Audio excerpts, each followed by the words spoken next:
Chapter 3 Beneath the Cathedral. The wind curls gently through your open window, lifting a stray lock of snowy white hair and brushing your cheek like the whisper of an old friend. As requested, it wakes you just before dawn, stirring you from a dream of long stone hallways and distant whispers. You rise, refreshed but aware of the work ahead. Your robes, staff, and satchel await by the door, the latter blessedly restocked by unseen instaff with dried berries, a wedge of cheese, and a small loaf of bread. The common room is warm with the scent of baked oats, cinnamon, and hearth fire. The innkeeper, a stout woman with braids bound in copper rings, looks up as you descend. "Mornin', Miss Aetherwind. I've got porridge with cream and a sprinkle of dried apple. A full belly is armor in its own right." She places the bowl in front of you, alongside a cup of hot tea, without asking. "Sergeant Veron left word. She'll meet you at the cathedral gates when the sun touches the tower spire. Gave me this, too." She slides a small folded square of parchment across the bar. It's sealed with wax, bearing the sigil of the town guard, a sword wrapped in ivy. I carefully break the seal and unfold the parchment, reaching for my spoon as I examine its contents. The wax seal breaks cleanly, the parchment unfolding with a faint scent of pine oil, Talanis' usual warding against tampering. Inside, written in her bold, even hand, it reads, "Cadence. Took a brief patrol before sunrise. The outer seals on the catacomb gate are intact. The eastern wards, however, flickered. Something inside knows it's been disturbed. The townsfolk don't know what waits below, but they've begun praying at the old shrine again, even those who never used to. I've assembled 3 companions to join us. Brannock Ironbraid, my second. Big heart, bigger axe. Elira Vale, priestess of Shauna. Quiet but sharp. Brings a lantern blessed by her order. Cobb Whistlefen. Don't ask me why I'm bringing Cobb. He's useful. Mostly. Just don't let him touch anything that hums. Meet us at the cathedral gate when the sun touches the tower spire. Signed, Talanis Veron." Cobb? Cobb? This can't be the same Cobb that was banned from Duskrow's monastery after his alchemical demonstration left half the courtyard on fire, can it? I grin widely as I hurriedly finish my porridge, excitement now winning out over nerves. The morning air is crisp and dew-slicked, sunlight just catching on the eastern rooftops as you make your way through the town's quiet streets. The cathedral gate lies at the edge of the square, its old stone arch entwined with ivy and etched with fading runes of warding.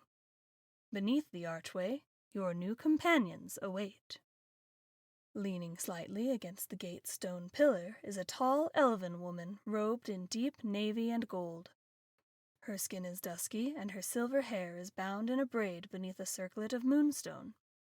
She's holding a lantern shaped like a flowering lily, its glass etched with celestial symbols. "Lady Light!" I gasp, forgetting myself the moment I see her. I run at her excitedly, arms open. Lady Light visits Duskrow's several times each year, usually to officiate at a wedding or aid in a particularly challenging childbirth. She also always brings sweets and stories to the kits of the village. Talanis' letter didn't say she'd be here. Unless... I realize I don't actually know her real name. The elf's silver eyes gleam as she smiles serenely, arms extending to catch your excitement in a warm embrace. You are a grown aethermender now, Cadence. Lady Light is for children. You may call me Elira. I stiffen slightly at her gentle chastisement. Mender. Right. My cheeks flush as I straighten. Oh, thank you, Elira. As you step back from Elira, you notice a towering, broad-shouldered mountain of a man you're not quite sure how you missed at first glance. He stands with his arms crossed, a massive great axe slung across his back. His red hair is cut short, gleaming like fire in the rising sun. His strong face is framed with a well-kept beard matching the color of his hair. His armor is well worn but polished, simple steel with a blue tabard bearing Mirthvale's crest, the same ivy-bound sword from Talanis' wax seal. His face bears the calm of a seasoned soldier, but his strikingly blue eyes sparkle with good humor. As you approach, he uncrosses his arms and offers a hand. "Brannock Ironbraid," he says with a nod. "Second to Talanis. You're smaller than I imagined, but I suppose size isn't everything when you've got magic that kicks like a wyvern." Looking up at him, I realize that I'm not even as tall as his chest. I have always been a petite kitten, but guiding stars! I've never seen anyone so big. He must be nearly 7 feet tall and as broad as 2 men. Brannock's offered hand is easily twice the size of mine. When I place mine within it, I nearly expect to be swallowed whole by the gesture. But his grip is careful, surprising in its restraint. There's strength there, but also control. A soldier's hand trained to protect, not crush. I tilt my head back, until I can meet his eye. "And you're bigger than I imagined," I laugh. "But that's a good thing. Size does matter when a warg is slathering down on you and all you've got is a stick and a dress." Brannock chuckles, the sound rumbling like distant thunder. "Aye, size definitely matters when a warg has your scent, but muscle and steel can't stop everything. It's a relief to have a full mender on the team." I step back slightly and offer a polite curtsy, carefully, so I don't trip on my tail in front of the entire expedition.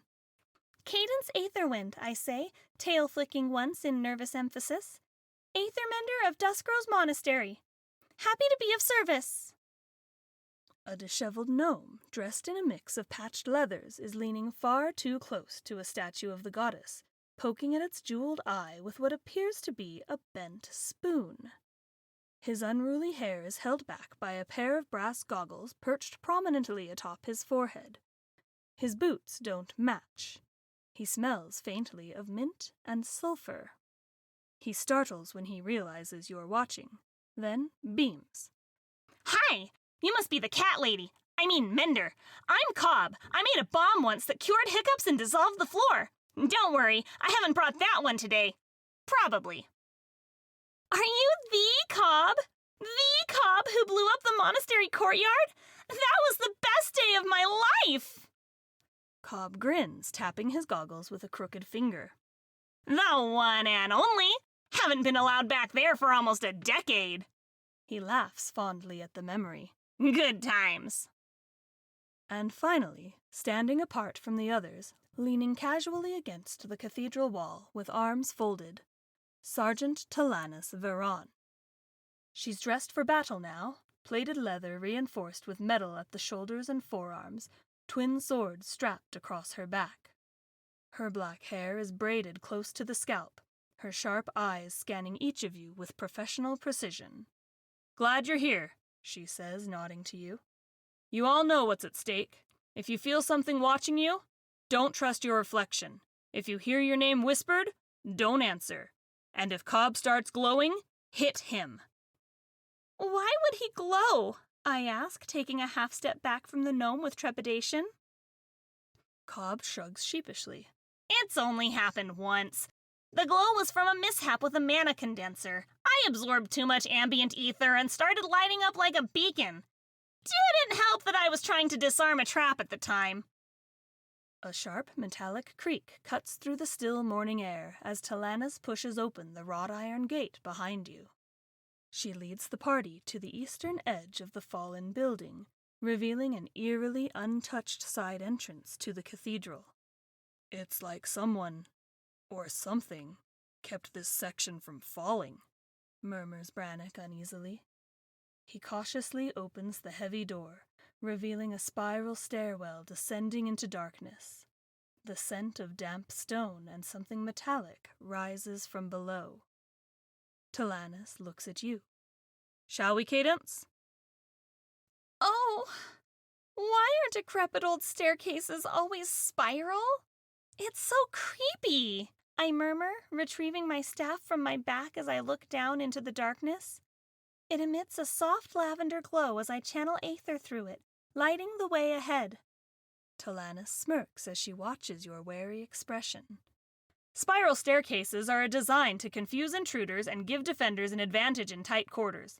Plus, they're just really good at setting the mood. Her hand gestures toward the darkness below. All right, team. Ready your weapons, steady your spells. This is where the real fun starts. After you, Cadence. The faint echo of dripping water and a cool draft seep up the stairs as you step inside, the stone spiral winding down into shadow. The air tastes of earth and old stone. My heart hitches slightly at being asked to lead, but I try not to let my nerves show on my face. I'm a mender. I'm a leader. I cautiously lead our descent, watching for signs of traps, monsters, and uneven footing as the others light their lanterns in the gloom. You place one soft-padded boot on the first stair, the stone cold even through its fabric. The others follow, their footsteps echoing faintly as you descend the spiral. The further down you go, the more the air changes. What began as damp and earthy has taken on a sharp metallic edge, like old coins and older blood. About 20 steps down, several stones appear recently disturbed.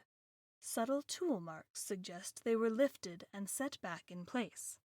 A trap? Or someone searching. There are scratches on the outer wall like claw marks, faint and narrow. Not beast-like. Humanoid. Panicked. Small brown flecks trail near the center of the steps and grow fresher, redder as you go lower. Suddenly, you feel a strange prickling at your neck. You pause and look to your left, and for the briefest second, you're almost sure you saw your own reflection in the wall. But there is no mirror, just stone. Behind you, Cobb whispers, "Anyone else feel like we're being watched by our better-dressed selves?" Talanis draws a sword. The air pressure shifts. You've crossed some sort of threshold. A stone door stands now at the bottom of the stairs. You see a symbol carved into it, a mirror encircled by thorns. I don't like this. Cobb, check out those tool-marked stones down there, carefully. Please. Cobb salutes dramatically, nearly tipping over backward from the weight of his pack. He rights himself with a grunt, then scuttles down the steps on all fours like an overexcited raccoon. Yes, High-Mender Fluffytail, right away! He pulls a magnifying lens the size of his own head from somewhere in his coat and starts examining the stones. Well, well, well, look what we have here. He gently pries a small tile loose with a tool shaped like a chisel and reveals a narrow brass trigger plate nestled underneath. Pressure triggered. Center step. Could be darts, fire, a trap door into a pit of snakes that sing sad songs. Who knows? He works deftly for a few seconds with a tiny vial and something squishy, and the plate clicks with a soft hiss. Disarmed. Let's not find out what flavor of doom it was, yeah? As Cobb is disarming the trap, I close my eyes and extend my senses to the aether, searching for the source of that terrible, unsettling feeling. What you feel isn't quite presence.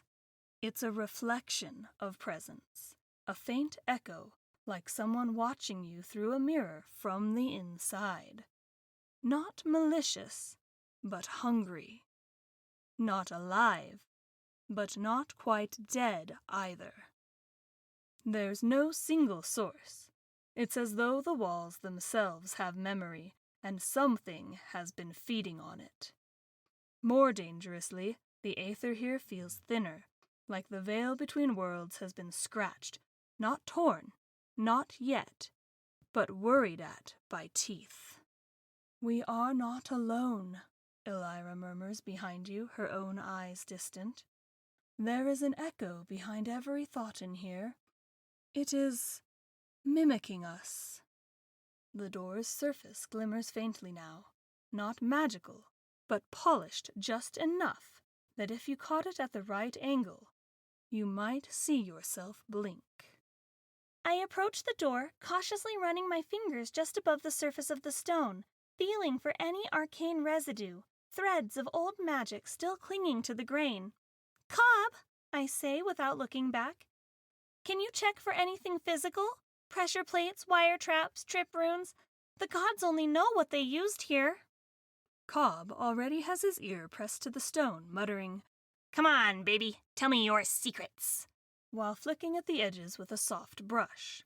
His tongue sticks out in concentration, which somehow feels both endearing and wildly dangerous. "You got it, boss. This thing's got hidden hinges. Definitely not meant to be found. Trap-wise, nothing physical. Not so much as a tripwire or sneeze dart." Meanwhile, as you draw your hand across the carved surface of the door and let your senses drink in the energy, you sense something. Magic hums faintly within the door.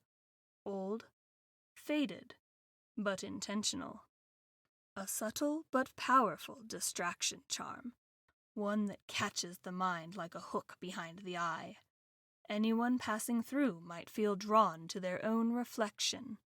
Repeated exposure could blur identity. Memory bleeds through the seal around this door like smoke through a crack. The stone holds fragments of those who passed through.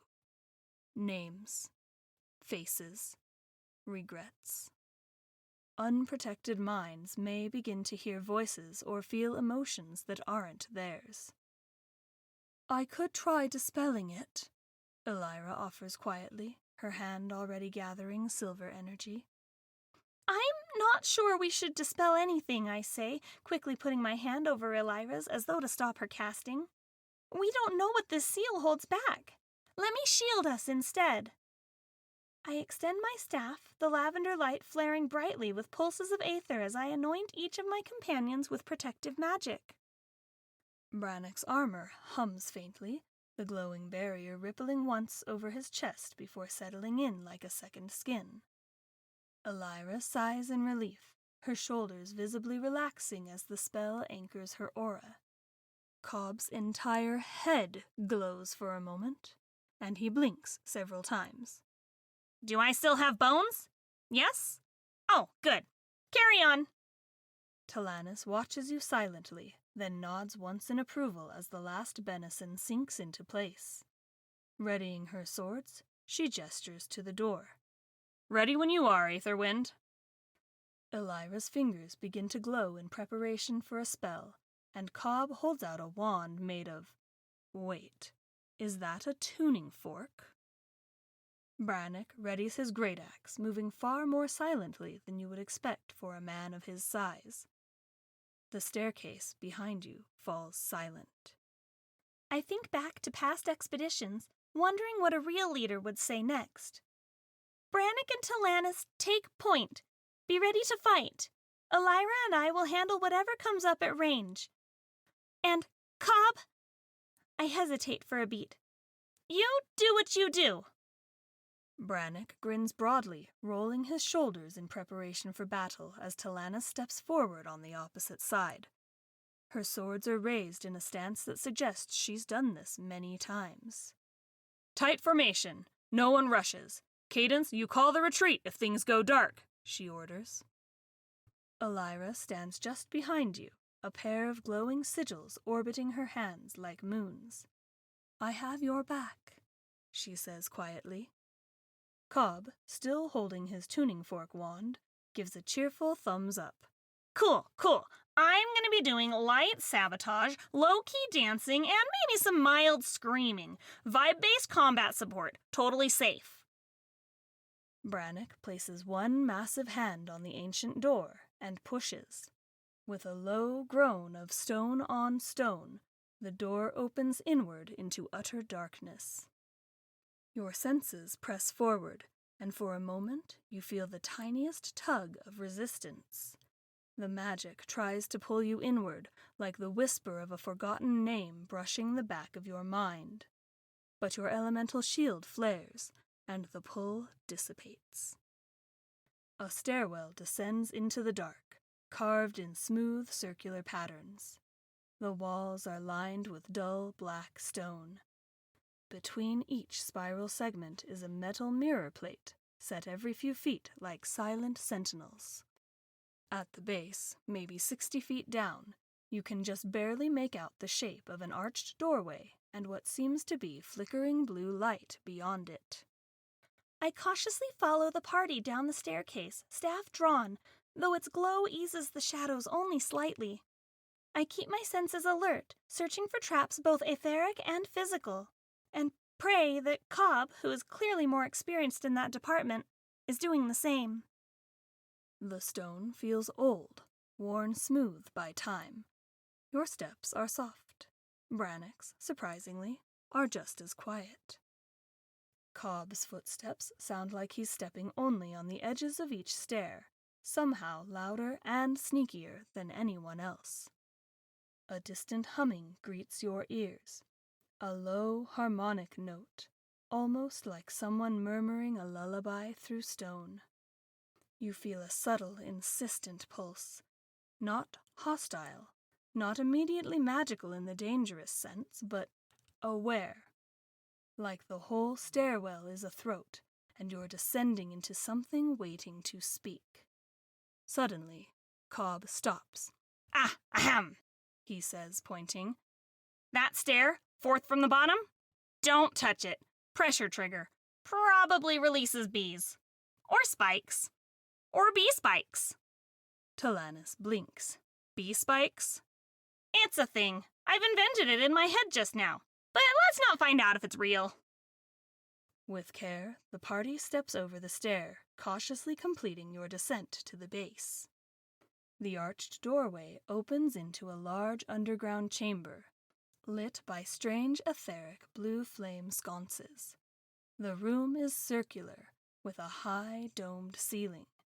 More mirror panels cover the walls, all of them clouded like they're fogged from within.